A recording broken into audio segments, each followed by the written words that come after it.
వాళ్ళే investigation authority, వాళ్ళే case investigation చేస్తున్నారు. సింగయ్యను బలి తీసుకున్న జగన్ వాహనం. నాకు అర్థం కాలేదు. ఇది యాక్సిడెంట్. ఆయన చనిపోయిన మాట వాస్తవం. పోస్ట్ మార్టం చేశారు. యాక్సిడెంట్ జరిగింది.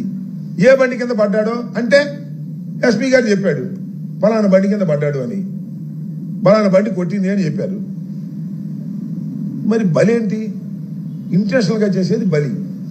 ప్రమాదం బలి ఎట్ట అవుతుంది? ఇంతకుముందు జరగలేదా ప్రమాదాలు? చంద్రబాబు నాయుడు గారు కాన్వాయ్లో జరగలేదా ప్రమాదాలు? చంద్రబాబు నాయుడు మీటింగ్లు పెడితే జరగలేదా ప్రమాదాలు? ఈనాళ్ళు ఆ వార్త. ఇది కూడా అంతే. జగన్ వాహనానికి సింగయ్య బలి. బలి అంట.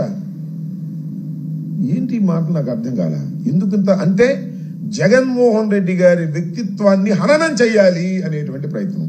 నేను ఒకే ఒక విషయాన్ని చాలా స్పష్టంగా చెప్పదలుచుకున్నా.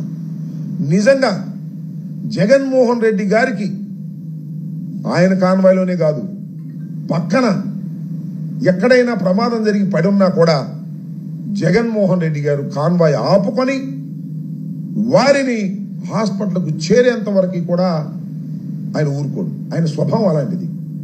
ప్రమాదం జరిగి రోడ్డు పక్కన ఎవరన్నా పడిపోతే నా వాహనానికి ఆయన వాహనానికి తగలని, మరో వాహనానికి తగలని, లేకపోతే మరొకటి జరగని, ఎక్కడ ఏం జరిగినా ప్రాణాపాయ పరిస్థితిలో ఉన్నట్టు ఆయనకి తెలిస్తే హాస్పిటల్కు పంపించి అప్పుడు మాత్రమే ముందుకు వెళ్ళేటటువంటి మనస్తత్వం కలిగినటువంటి వ్యక్తి జగన్మోహన్ రెడ్డి గారు.